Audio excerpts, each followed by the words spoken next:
Good morning, class! This is Father Joel, your teacher in ethics, and for our lesson for today, I decided to pre-tape our lesson because of the continuing maintenance of PLDT and it might affect our connectivity. So I decided to just pre-tape it. Now, our lesson for today is all about ends of human act. We have to understand that every act has an end. Every act has a purpose. Now, for that reason, what do we mean by end? End is the purpose or a goal. Meron ka bang bagay na ginawa na walang dahilan? Di ba? Lahat ng bagay natin may dahilan. At lahat ng bagay na ginugusto natin ay meron tayong tinatawag na purpose. Ba't ka pumasok ng seminaryo?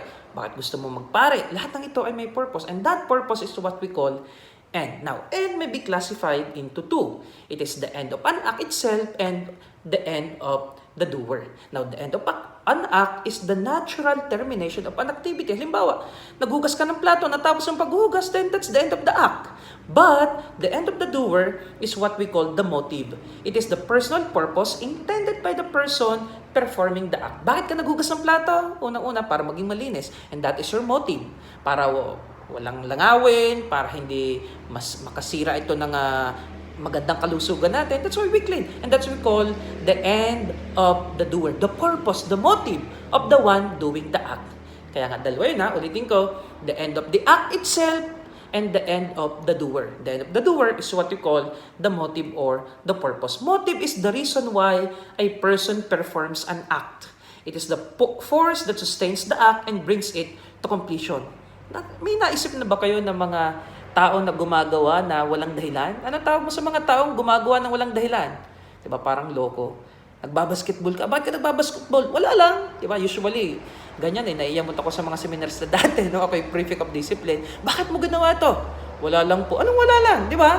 Parang hindi ka naman nag-iisip. At ang taong hindi nag-iisip, ano tawag natin? Loko. Siguro loko lamang ang mga sasabi niya na wala siyang dahilan kung bakit yung ginagawa mga bagay. But as long as we are on the right reason, and as long as we are thinking, there must be a purpose in everything that we do in our life. Every act has a purpose for that matter. There are different kinds of ends. Number one, it's either proximate or remote end. What is proximate? It is the purpose which a doer wishes to accomplish immediately by his actions. So the immediate result of an act or the immediate end of an act is what we call proximate end. Kumain ka, nabusog ka. Then pagkabusog mo, that's the proximate end. Nagbasketball ka, napagod ka, that's the proximate end. Now, what is a remote end? Remote end is the purpose which a doer wishes to accomplish in a series of acts. Kumain ka. What's the proximate end? Nabusog ka. Pero what is the remote end ng kumain ka? Naging malusog ka. Diba? Nakaiwas ka sa sakit. Now, nagbasketball ka. Napagod ka. What is the remote end? That's the remote end. Pero what's that's the proximate end. Napagod ka. Pero what is the remote end? Na ikaw ay nagbasketball. Gumandang katawan mo, naging maliksi ka, hindi ka na napapagod, naging very sporty ka. Then that is the remote end. In other words, the proximate end is the immediate end. Now, the remote end is the end after the series of actions. Now, there are also what we call intermediate or ultimate end. What is intermediate end? Intermediate end is the purpose which is desired as a means for obtaining another thing. You see, an end is considered as a means towards another end. Halimbawa, pag sinabi natin intermediate, pumasok ka ng seminaryo, ano ang ultimate goal mo? Maging pari ka. Now, lahat ng mga ginawa mo para ikaw ay maging pari, ang tawag natin doon, intermediate end. Ano ba ginawa mo para maging pari ka? Nag-aral kang mabuti, nagpakabait ka, sumunod ka sa mga rule.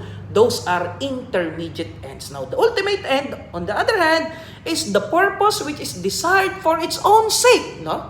Tandaan nyo, for its own sake, not as a means towards another end, and not because of something else. Example, a student may assign his graduation as his ultimate end. For you, for example, anong ultimate end mo? Maordinahan ka, di ba? Pero yung mga ginawa mo bago ka maordinahan, ang tawag natin doon, intermediate end. However, this ultimate end, when you use it as a means towards a greater end, then that supposedly ultimate end becomes an intermediate end. Halimbawa, ang ultimate end mo, maging pari ka. Nung naordinahan ka, sabi para saan? Para maging banal ka. Then you use your priesthood as a means towards a greater end, which is to be holy, to belong to the kingdom of God in heaven.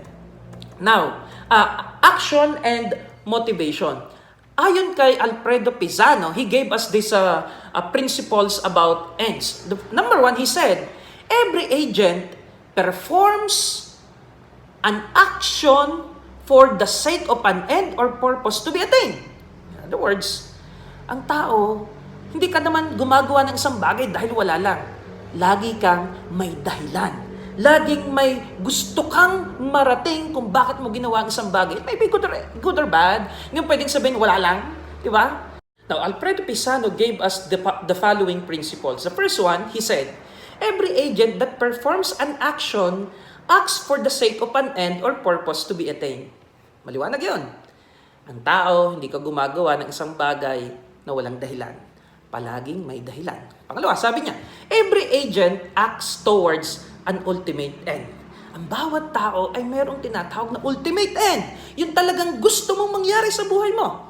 Hindi ka naman pwedeng mabuhay na wala ka talagang gustong mangyari sa buhay mo. Tandaan mo yan. There is that ultimate end. Now, every agent has the power to move himself towards an end which he finds suitable for him. Pumipili tayo ng mga goals sa buhay natin sa palagay natin ay kaya nating abutin. Sa palagay natin ay kaya nating magawa. We are responsible. We are free to choose which means to do in order to achieve our goal in life. Now, end as something good. A concept of end coincides of that of good. According to Aristotle, good means either good as end in itself or good as a means to another end. Tandaan ninyo, every end is perceived to be good. Tandaan niyo yan. Wala namang tao na pumili ng isang bagay na sa palagay niya hindi maganda. Maaaring ang konsepto niya ay maganda, pero para sa iba hindi ito maganda. Pero ang mahalaga, he perceived that end as something that is good. Kaya nga, dito pumapasok yung philosophy. How to know that your end is good. How to make it sure that the end you chose or the purpose you chose is something which is good. There is what we call an apparent good. It is evil viewed or disguised as good. Ito yung sinasabi ko, lahat ng ginagawa natin, ang tingin natin ay mabuti. Pero, ang totoo kung ito ay talagang masama, then it is an apparent good. Halimbawa, pagnanakaw.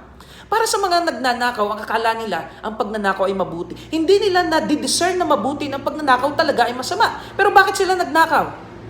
Kasi, kailangan lang mabuhay, pambiling pagkain, o kailangan nila sa ganito. Nakita nila ang pagnanakaw as something good, which, intrinsically, ang pagnanakaw ay masama. Halimbawa, di ba, may mga estudyante, anong sabi? It's better to cheat than to repeat. So, cheating becomes something good because of that perception that it is indeed good. Kasi sabi nga, it's better to cheat than to repeat. That is what we call an apparent good. When someone desires evil as an end, it is only because he views it subjectively as something good. You see, subjective perception of an act which is evil to be good. Katulad ng pagnanakaw. Sa palagay niya, ito yung mabuti. Sa panunulan, pag-cheating, sa palagay niya, ito yung mabuti kesa sa mapahamak siya. Pero hindi niya alam, an act will always lead you sa kapahamakan. Every human activity is intended for the attainment of something good. Kaya nga lamang, sabi nga natin, good becomes subjective. Para sa akin, mabuti ito, di ba? Anong tingin ng iba? Pagnanakaw, pandaraya, mabuti ito. Ang sabi, kaysa naman magutom ang pamilya ko. Kaysa naman mapahamak ako. Di ba? Ang sabi natin, white lie naman po yun, di ba? So, we perceive a lie as something good kasi nga, akala nga natin, ito yung tama at ito yung dapat gawin natin. Now, what is the meaning of good?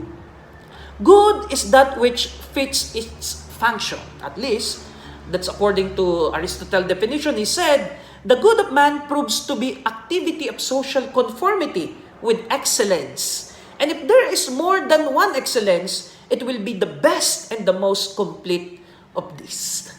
Now, needs are those goods which are essential to man as man. Ano ba yung makakatulong sa atin bilang tao? Then we consider that as a need. Now, what is want?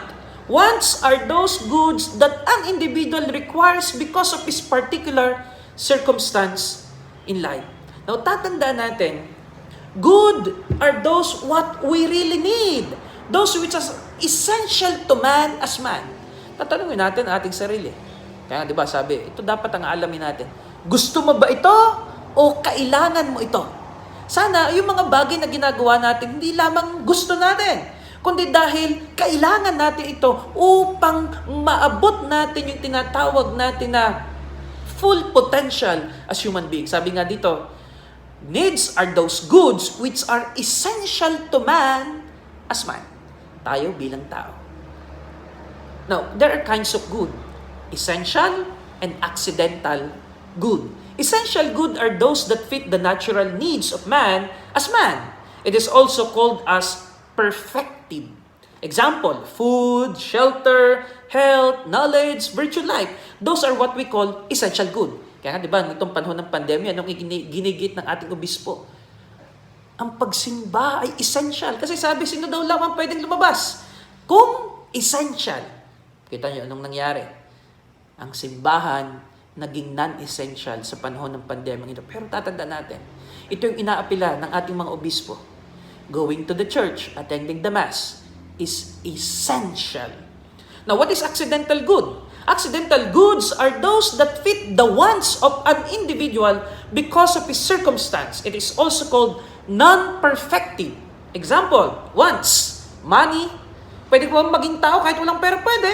Pwede ka bang maging tao kahit wala kang car? Pwede. Pwede ka bang maging tao kahit masira ang pangalan mo? Pwede. So those are wants. Those are non-perfective. Essential goods are perfective of our being, and the accidental goods are non-perfective. Ibig sabihin, yung mga essential, kailangan mo talaga. Yung mga accidental, kailangan mo lang dahil gusto mo, hindi dahil talagang kailangan mo. There are what we call real and apparent good. What are the real goods? Real good is something which has an intrinsic value. Yan, tandaan nyo. Intrinsic value. It includes both essential and accidental goods. Example, good acts, good habits, our parents, parenthood, pleasure, and joy. Those are real goods. They are intrinsically good in itself. Katulad ng good habits, good acts, being a parent, parenthood, pleasure, joy. Those are good. Intrinsically, they're good. Kaya ang tawag sa kanila, real good. Now, an apparent good. Apparent good is actually an evil thing, but it is viewed as good under the certain aspects. Example, diseases. O COVID-19, ano sabi natin? Mabuti naman nagka-COVID-19. Kasi, nung magka-lockdown, nalinis ang ating environment. Well, it is good, but that is an apparent good. Sadness, nalungkot ka. Kamatayan, diba? We try to make good out of death, but tandaan ninyo, ang kamatayan hindi yan kasama sa original na plano ng Diyos. Worry, crimes. Sabi natin, buti na lamang nangyari. When we see something good in the midst of evil, those are what we call apparent good. Apparent good is actually an evil, but is viewed as good. Now, what is perfective and non-perfective good? A perfective good is that which contributes to the integral perfection of a person. Example, education, tama, di ba? Virtue, food, exercise, medicine. Those are perfective. They contributes to the integral. Yan, ano bang ibig sabihin ng integral? Sa kabuuan ng ating pagkatao. What is non-perfective? Non-perfective good is that which merely contributes to the external appearance or convenience of a person. Take note of the difference. Perfective, they contributes to the integral. Now, non-perfective, they contributes to the external. Example, clothes, wealth, social status, political power. Now, on the difference between perfect and imperfect good. Perfect good is called unlimited, while imperfect is limited. Perfect is absolute, and imperfect is relative. Perfect good has the fullness of qualities, enabling it to fully satisfy human desire. That's why it is perfect good. Ano talaga yung masasabi mong nakapulfill ng iyong tinatawag na human desire? Pera? Kapangyarihan? kagandahan. Hindi, di ba? Alam natin, lahat ng ito'y kumukupas. And our desire will always be incomplete. Meron nga tayong sinasabi na insatiable thirst of the human desire. Di ba? Meron tayong wala tayong kabubusugan. Ika nga, wala tayong, inadon yung ating pagkagusto. Dati, iPhone 6 lang, naging iPhone 7, iPhone 8, iPhone 11. Walang katapusan ang gusto ng tao. Parami ng parami. Dati gusto mo lang ay 1 kilo, naging 2 kilo, hanggang sa hindi ka na nakontento sa buhay. Walang kakontentuhan. Now, ano yung magpapakontento sa ating kagustuhan? That is what we call perfect good. Imperfect good possesses only certain qualities so that it does not fully satisfy human desire except in relative of limited sense. Now, nabusog ka, then that's imperfect good. Yumaman ka, imperfect good. Naging makapangyarihan ka, imperfect good. Pero alam natin, ang lahat ng ito, dadating tayo sa punto na mapapagod, mauuhaw muli tayo, magiging mahina ulit tayo, magugutom ulit tayo. Limited quality lamang ang kayang idulot sa atin nito. Now, there is what we call the greatest good. Now, in the language of the philosopher, the greatest good is what we call the summum bonum, or the greatest good. For Aristotle, the greatest good is happiness. And happiness is that what man aims to achieve in all his activities. The ultimate purpose of life is the attainment of happiness. And as a psychological state, happiness is the feeling of contentment arising from the possession of good. Tatandaan ninyo ito. Paano mo masasabi na na-reach mo yung full potential mo bilang tao pag naging masaya ka? Paano mo masasabi na you are doing the right thing pag masaya ka?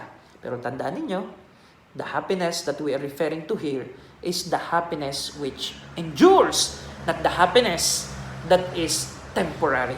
Now, some errors concerning happiness. Some people give the impression that money or wealth can buy happiness. Some people equates health with happiness. Sensual people vainly seeks happiness in earthly pleasure. Masaya ka, may boyfriend ka, o may girlfriend ka. Certain people cling to their public image as if God Himself was made after their illusion. Some dedicate their lives to science and art. Some propose that the final purpose of man is the promotion of state or government. Masaya ka. Pero hindi ito yung kasiyahan na hinahanap natin. Kaya nga, meron tayong tinatawag na subjective ultimate end and objective ultimate end. What is the objective ultimate end? Happiness. What is the subjective ultimate end? The possession of that happiness. Again, the happiness that endures, the happiness that lasts and never fades. Sino lang ba yun? Di ang Diyos.